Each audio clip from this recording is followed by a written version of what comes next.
Hola, en la sesión de hoy vamos a referirnos a los delitos contemplados contemplados en la Ley Orgánica de Protección de Niño, Niña y Adolescente y cuya víctima sean precisamente los menores.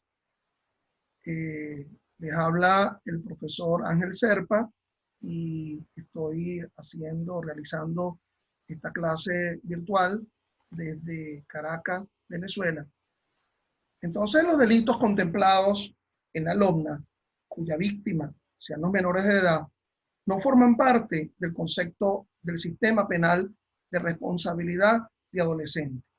Recuerden que la LOMNA, Ley Orgánica de Protección de Niño, Niña y Adolescente, es una ley compleja, no porque sea difícil, sino porque está compuesta, digamos, por un componente de contenido, valga la cacofonía, de contenido penal y un componente del ámbito civil. Lo del ámbito civil se refiere a las instituciones de derecho civil, tales como la adopción, tales como el divorcio en pareja que tengan hijos menores, es decir, toda una serie de instituciones del derecho civil vinculado a lo que se denomina la protección de niños y adolescentes. En tal caso, esa protección de niños y adolescentes, la regulación de esos institutos va a estar asumido por los tribunales de protección. Pero aunado a la parte de protección, nos vamos a encontrar con la parte penal de la LOMNA. Esa parte penal de la LOMNA, digamos que está estructurado de dos maneras. Una manera, cómo se estructura esa parte penal, es el llamado Sistema Penal de Responsabilidad de Adolescentes.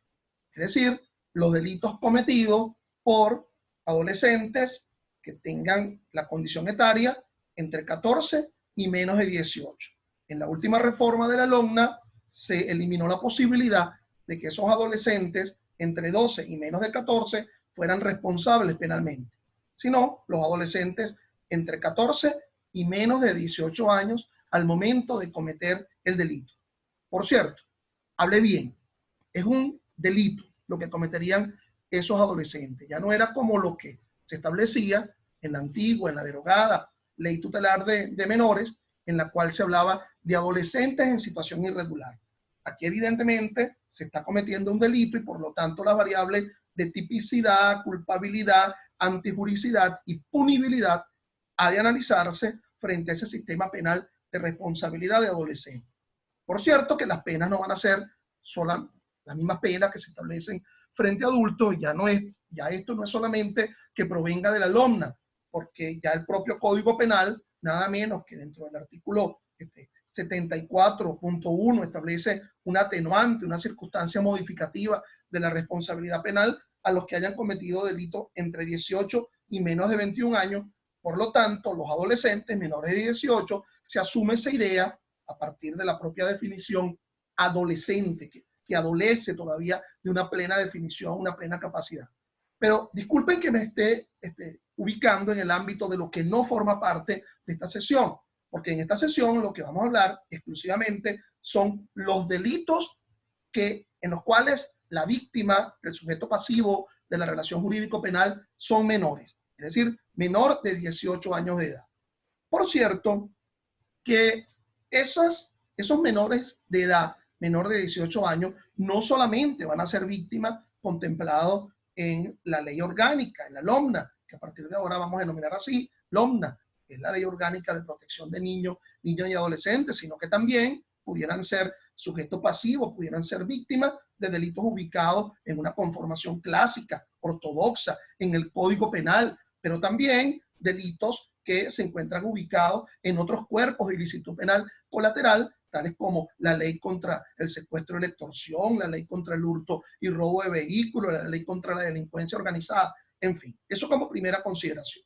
La segunda consideración que hay que tomar en cuenta es que la parte dogmática, la que establece el libro primero del Código Penal, que permite la interpretación para la responsabilidad penal, tipicidad, culpabilidad, punibilidad, antijuricidad, bueno, eso que está descrito en el libro primero del Código Penal también es lo que va a servir para interpretar, para establecer la responsabilidad penal aún de delitos en los que el adolescente, o el menor de edad, perdón, sea un niño o sea un adolescente, sea víctima de un delito. ¿Ello sobre qué base? Sobre la base del llamado principio de interés superior del niño, que está descrito en el artículo 78 de la Constitución. Ese forma parte de los llamados principios de favorabilidad interpretativa. Es decir, cuando hubiese serias dudas en cuál norma se va a aplicar en una relación jurídica que se establezca entre un adulto y un menor, si hay seria duda, en primer lugar, hay que verificar la existencia de duda. Si no hay duda, pasemos a otra cosa. Pero si hay seria duda, debe tomarse la interpretación que sea mucho más favorable del menor. Y en esta, con mucha más razón, siendo que ese menor es víctima de un delito.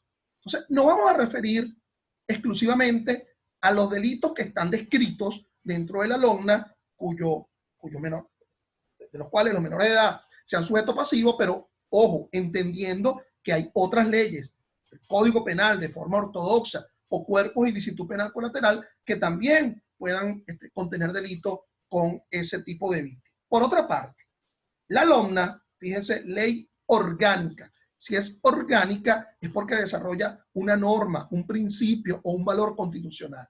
Ese carácter orgánico le da primacía a esa ley con respecto a otras leyes, como por ejemplo hasta el propio Código Penal, que no adquiere el carácter de orgánico, Código Penal a secas, a pesar de que si uno verifica el artículo 30 de la Constitución, siendo que ahí se dice que el poder público debe proteger a la víctima frente a la comisión de delitos comunes y es una norma constitucional, en el Código Penal debería ser orgánico. Y otra ley, que es la ley procesal. Entonces, ojo, cuando inicialmente yo les había dicho que la LOMNA era una ley compleja, no solamente lo quise decir para diferenciar el carácter civil de la LOMNA versus el carácter penal de la LOMNA, esos dos bloques contenidos en la propia ley, sino que además de contener el aspecto sustantivo, tanto en la parte civil como en la parte penal, también la LOMNA establece el aspecto adjetivo, es decir, el procedimiento. Pero este procedimiento va a ser exclusivamente frente al llamado sistema penal de responsabilidad de adolescente cuando un adolescente sea sindicado en la comisión de un delito, teniendo él entre 14 y menos de 18 años de edad. Pero fíjense, a pesar de ello, es importante que nos detengamos en dicho aspecto, digamos, en dicho aspecto procesal, sobre todo en el llamado aspecto probatorio, que es importante entender. En primer lugar, asumir que a qué debe entenderse como el llamado interés superior del niño. Bueno, eso lo ha venido interpretando la sala constitucional, otras salas como la sala político-administrativa, hasta la propia sala de casación penal, lo han venido interpretando. Pero asume la idea de que si hay seria duda en cualquier tipo de relación jurídica que se estructure entre un adulto y un menor, ojo, la interpretación tiene que ser la interpretación mucho más favorable para el menor. Ello nos pasa por la idea, y como lo dice la lámina, es que eso significa que siendo el menor la víctima, la prueba, o sea, la apreciación de la prueba en delito en donde el menor sea víctima, ha de asumirse con una forma distinta. Es decir, clásicamente se dice que la apreciación de la prueba surgirá por la vía de la llamada sana crítica, artículo 22 del COP, que también lo establece la sana crítica como mecanismo apreciativo de la prueba, la LOMNA, pero en el caso del sistema penal de responsabilidad de adolescente. Además de la sana crítica, está la llamada tarifa legal. Además de eso, está la libre convicción razonada. Y entonces uno se preguntará, ¿será que el dicho de un menor, siendo menor, ha de ser tomado en mayor consideración y dejar de lado los sistemas clásicos de apreciación de la prueba, como la sana crítica, la libre convicción o la tarifa legal? Pues no, eso no es lo que quiere decir. No hay un cuarto sistema apreciativo de la prueba que será el dicho manifestado por un menor. Es decir, de ser ello así, tendrá que interpretarse de la forma usual como lo establezca la propia norma, en este caso sana crítica, utilizando la lógica, la experiencia y la ciencia. Por otra parte, eso de que el menor, siendo testigo o siendo víctima de un delito, ha de tomarse un alto grado de fiabilidad en su dicho para así sustentar la responsabilidad penal de quien ha cometido un delito en su contra. Bueno, lo ha cuestionado hasta un tanto la propia psiquiatría, la propia psicología, y como lo ven en la lámina hay dos tesis, pues, la llamada teoría de la aceptación, aquella que dice que un niño es cognitivamente competente e incapaz de mentir y que por lo tanto todo dicho manifestado por un menor tiene un alto grado de fiabilidad, pero también la psicología se pasa por la llamada teoría del rechazo, presente en aquellos que asumen que un niño carece de madurez cognitiva necesaria para prestar testimonio, a la vez que se le considera víctima de su incapacidad para diferenciar hechos y fantasía. Con lo cual, obviamente, en la apreciación del dicho de un menor en un proceso en donde sea víctima, obviamente que esto ha de estar vinculado con un examen, un peritaje de carácter psicológico, psiquiátrico, que ayude de alguna forma a reconformar la fiabilidad de esa noción. Por otra parte, fíjense que hay una decisión de la Sala Constitucional del Tribunal Supremo de Justicia del 30 de julio del año 13, que es la que tienen frente a sí, donde se dice que en la medida de lo posible, cuando en un proceso se va a rendir declaración de parte de un menor, en la medida de lo posible debería hacerse conforme al instituto descrito en el 289 del COP, que es la llamada prueba anticipada. Es decir, dice la sentencia, pueda practicarse cuando se trate de una declaración que por algún obstáculo difícil de superar se presuma que no podrá hacerse durante el juicio, pero ello no limita de forma alguna la posibilidad que si ese menor se encuentra presto a declarar en el propio juicio oral y público, bueno, es preferible su declaración frente al juez que va a apreciar la prueba y que ese juez aprecia en una relación de inmediación frontal que por una relación de mediación, siendo que ese juez que va a apreciar la prueba iría solamente a leer el acta de una prueba anticipada que no se realizó frente a sí. Es preferible, porque es además uno de los principios del sistema acusatorio, inmediación que la mediación. Entonces, bueno, atendiendo estos aspectos, digamos, procesales que quería yo abordar inicialmente antes de empezar con el elenco de estos ilícitos contenidos en la LOMNA, también es importante entender con respecto al COP, en su artículo 214, que las personas menores de 15 años de edad declararán sin juramento. Es una exigencia de licitud, ¿ok? Es decir, no habrá la juramentación y por lo tanto la apreciación de la prueba de aquellos menores que siendo víctimas o siendo testigos dentro de un proceso penal declaren sin juramento, bueno, la apreciación se asumirá sobre la base de lo que establece la propia sana crítica. Recuerden que la sana crítica, conforme al COP, es la capacidad que tiene el juez de cuestionar la potestad que tiene el juez de cuestionar la capacidad demostrativa de un determinado sujeto de prueba, aún de la prueba más directa que pudiera ser la confesión.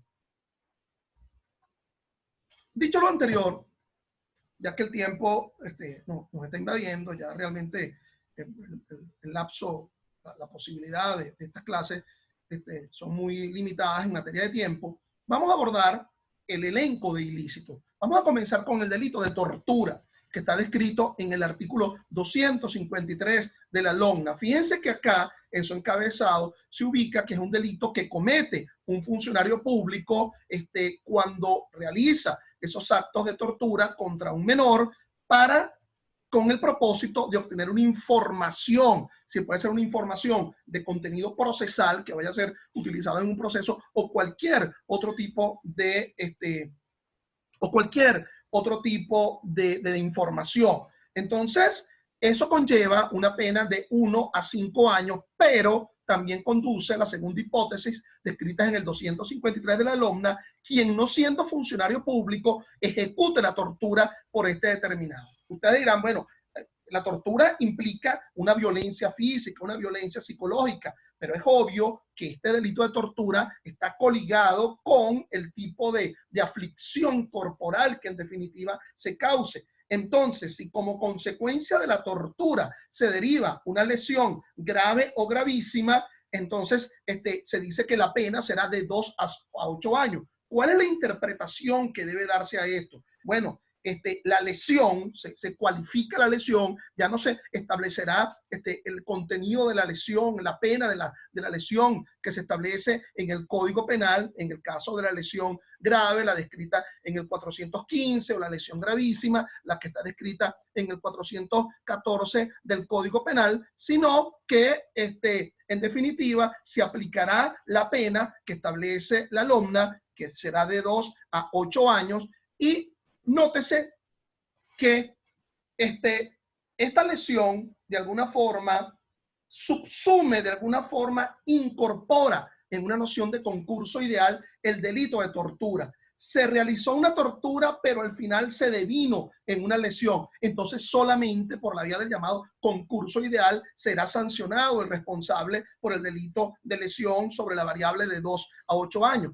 Pero si como consecuencia de la tortura se deriva la muerte, como lo indica la parte final, el infine del artículo que estamos analizando, entonces será homicidio como consecuencia de la tortura para obtener información. Y eso conlleva a la pena tan extrema de 15 a 30 años. Por cierto que hay un límite, es decir, la diferencia entre el límite inferior y el límite superior es muy amplia. Entonces, bueno, con lo cual eso obliga necesariamente a la adopción de la llamada dosimetría penal. Es decir, cuando un delito establezca un límite inferior versus un límite superior, el 37 del Código Penal nos indica que es de orden público acudir al término medio y no debería dejarse de aplicar la dosimetría penal sobre la base de que sea un delito contemplado en la LOMNA, porque esa dosimetría penal del 37 obra en cualquier caso, ni tampoco aducirse el llamado interés superior del niño por la idea de ir al límite superior. Bueno, no, ya está contemplado como una circunstancia de orden público la existencia de un término medio entre un límite inferior y a un límite superior. Otra cosa que tendría que decirse, que el delito de tortura es un delito contra los derechos humanos, es un delito fundamental porque está descrito, pues, entre otras normas, en el Estatuto de Roma, que regula la llamada Corte Penal Internacional. Pasemos a abordar entonces otro ilícito descrito en la LOMNA, en la orgánica ley. Ese otro ilícito es el delito de trato cruel o maltrato, okay, bueno, el maltrato, descrito en el 254. Quien someta a un niño, niña o adolescente bajo su autoridad, responsabilidad de crianza o vigilancia a trato cruel o maltrato mediante vejación física o psíquica conlleva una pena de 1 a 3 años, dice la norma, siempre que no constituya un hecho punible, será sancionado con una pena mayor. A ver, si como consecuencia de ese trato cruel o maltrato se derive otro ilícito, pero que conlleve una pena inferior a esta que establezca el trato cruel o maltrato de 1 a 3 años, pues se aplicará exclusivamente el maltrato descrito en el 254. Si se conlleva a un delito superior, como por ejemplo las lesiones, como por ejemplo la muerte como consecuencia del maltrato, bueno, entonces se sancionará por el delito que conlleve esa pena superior, siendo que se aplicaría por la vía del llamado concurso ideal, artículo 98, no se toma en cuenta el maltrato, sino que se aplica la pena superlativa, porque este es un delito medio para la realización de un delito fin. Aquí habría que decir lo siguiente, señores. Ciertamente, la LOMNA establece lo que se denomina el ius corrigendi, ¿okay? Que surge desde el propio derecho romano. Entonces, el llamado, es decir, los abogados que me estén escuchando saben que existe, por ejemplo, el llamado ius retendi, que es la posibilidad que tiene la persona que ha asumido un contrato con otro y que ese no le cumple en el contrato. Si, por ejemplo, el que lleva a reparar un vehículo y no le pagan la reparación del vehículo, bueno, retiene el carro hasta que el otro lo pague. Ius retendi. Pero aquí estamos hablando del ius corrigendi, ¿okay? Es decir, la posibilidad de corrección que tienen lo que asumen, crianza, vigilancia, y en general la LOMNA en la parte civil establece un abanico extenso en el tema de la guarda, de la custodia, de la patria potestad, etcétera. Pero lo que no puede es excederse, o sea, excederse en la corrección. Es decir, vamos a decirlo, imagínense la conformación fenotípica que tiene todo ser humano, aquella parte del cuerpo, ¿verdad? Que son las nalgas, bueno, que es un músculo que no tiene hueso. Bueno, dar una pequeña nalgada, pues, pero no puede asumirse la idea de dar un golpe de tal dimensión que conduzca a un maltrato. Fíjense que además la norma establece la posibilidad de la llamada violencia, de la afectación psicológica. ¿Okay? Que es lo que hasta casi como chiste la gente dice que el niño en la casa manda y dice, bueno, voy a llamar a la alumna. Bueno, lo que voy a llamar a la alumna es que se sustente la posibilidad de que ese que lo cuida, que asume una guarda, aun siendo un padre, asuma un exceso en el llamado derecho de corrección. Trabajo forzoso, descrito en el artículo 255, quien someta a un menor a un trabajo bajo amenaza. Entonces, bueno, eso conlleva a una pena de 1 a 3 años. Obviamente que el supuesto de hecho implica la probanza de la llamada amenaza, amenaza propia o amenaza frente a otro. Pero que hay otro delito, que es el descrito en el 256, que se dice admisión o lucro por trabajo contraindicado. Entonces, aquí necesariamente tendrá que darse la posibilidad de lo que los organismos del Ministerio del Poder Popular del Trabajo, etcétera, establezcan la posibilidad de que un menor sí se le concede para poder trabajar, los llamados aprendices, siempre que no sea un trabajo que sea especialmente contraindicado. Allí nos vamos a encontrar en el mundo del derecho laboral que existe el reglamento de higiene y de seguridad industrial que niega definitivamente la posibilidad de determinados trabajos aún frente a los aprendices. En la misma pena, dice el 255, incurre quien se lucre de dicho trabajo. Entonces, no lo ha admitido, para él no se trabaja, pero de alguna forma se genera un beneficio. El otro es la admisión o lucro para trabajo de niños y niñas hasta 8 años. Definitivamente, aquel que se genera un beneficio por trabajo que ha realizado cualquier menor de 8 años de edad, ello conlleva una pena de 1 a 3 años. Entonces, ojo con el tema, ¿verdad? Que está vinculado también al otro ilícito.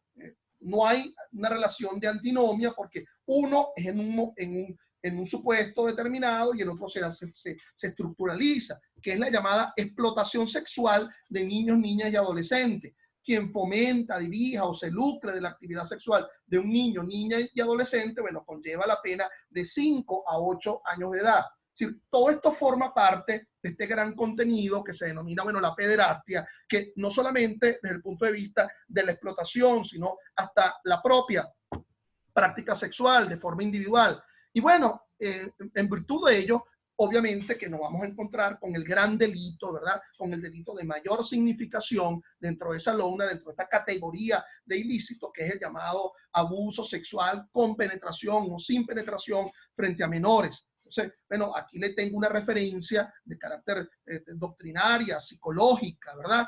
Los tipos de contacto genital, nos dice aquí la psicóloga Virginia Berliner-Blue, incluye penetración, intento de penetración, estimulación del área vaginal, es decir, todo ese componente de lo que asume el llamado delito de abuso sexual. Bueno, ese abuso sexual descrito en la LONA, en su artículo 259, guarda correlación con el descrito en el 260. Entonces, esa relación nos indica que hay dos tipos. Hay uno que es sin penetración, donde no existe ningún tipo de penetración, ni anal, ni vaginal, ni oral, en perjuicio de ese niño menor de 12 años de edad que conlleva una pena de 2 a 6 años, ¿ok? Y el otro ilícito contemplado pues, en la propia LOMNA es el llamado abuso sexual con penetración, que conlleva a una pena de 15 a 20 años. La redacción es francamente similar a la redacción que existe en el 43 de la Ley de Violencia de Género, en el 374 del Código Penal. Es decir, Uno se preguntará, ¿qué es lo que se penetra? Bueno, se penetra la genitalidad masculina o algún componente de la corporeidad que tenga capacidad penetrante, ya en este caso por parte de un hombre o de una mujer o de un objeto que se simule. ¿En dónde se penetra? Bueno, en vía vaginal, anal o oral, pero también hay el otro elemento, el elemento que es la violencia. Entonces, la violencia real y la amenaza, porque obviamente cuando se trata de menores de 12 años de edad, no es irrelevante el tema del consentimiento, es decir, que un niño podrá tener libertad sexual para poder dar un consentimiento, es un sinsentido. Claro, aquí viene el gran tema, la gran diferencia con respecto a la ley de violencia de género, porque la ley de violencia de género conlleva la posibilidad de que sea sujeto pasivo del delito una menor fémina, o sea, una adolescente o una niña. Y entonces, dice la ley de violencia de género, la ley orgánica sobre el derecho a la mujer a una vida libre de violencia, que cualquier tipo de relación sexual, consentida o no, con menor de 13 años, siendo ella una fémina, bueno, será sancionado conforme lo establece el 43 y el 44. Pero nada, no hay la diferencia con respecto al menor masculino. Entonces, claro, toda relación sexual con menor de 12 años, bueno, conllevará necesariamente el abuso sexual. Lo que pasa que en el caso del adolescente, una especie de contrasentido, de diferencias entre ambas leyes, lo que pasa es que el adolescente entre 13 y menos de 16 años, siendo ella una fémina, para que sea sancionado, se da la necesidad de la subordinación o la relación parental con respecto al violentante. Sobre los 16 años, entonces, en todo caso, ¿ok? El tema de la libertad sexual, del consentimiento, no hace punible la relación sexual, ¿ok? Mayor de 16 años de edad. Bueno, continuemos con este análisis. Este análisis pasa por la idea también de, por ejemplo, vamos a abordar esta sentencia de la Sala de Casación Penal del 3 de mayo, el delito sexual más grave que se puede cometer contra los niños es la violación. Y precisamente puesto que es una violencia en su forma más característica y propia. ¿Ok? Entonces es irrelevante el tema del consentimiento para lo que indica la Sala de Casación Penal. Bueno, también hay otra sentencia interesante que es el llamado abuso sexual residual, la sentencia 411 del 18 de julio del año 07, que lo que quiere decir que, bueno, sencillamente cuando no medie la penetración, entonces estaríamos en la posibilidad del llamado abuso sexual descrito en la parte inicial del artículo 259. Esta sentencia la sentencia 200 de la Corte de Apelaciones del Estado Zulia, de alguna forma trata de discriminar los elementos del delito. Dice que hay un elemento objetivo que se llama el contacto o tocamiento impúdico y un elemento psicológico que conlleva el llamado ánimo libidinoso. Por lo cual, si hay penetración, nos encontramos con que la característica, la culpabilidad, el elemento subjetivo es la llamada concupiscencia, lo cual no lo indica la descripción de esta ley, porque lo que habla es de describir la penetración. Y en el caso de los tocamientos que no incluyan penetración, que es el llamado abuso sexual sin penetración, bueno, el elemento culpabilístico que tendría que verificarse es el llamado, es la lascivia, pues como elemento subjetivo.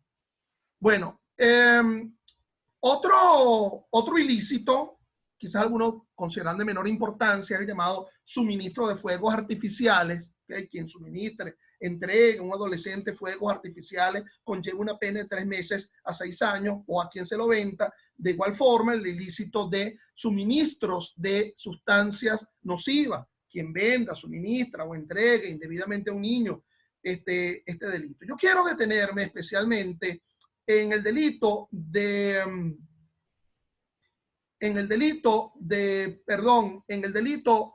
utilización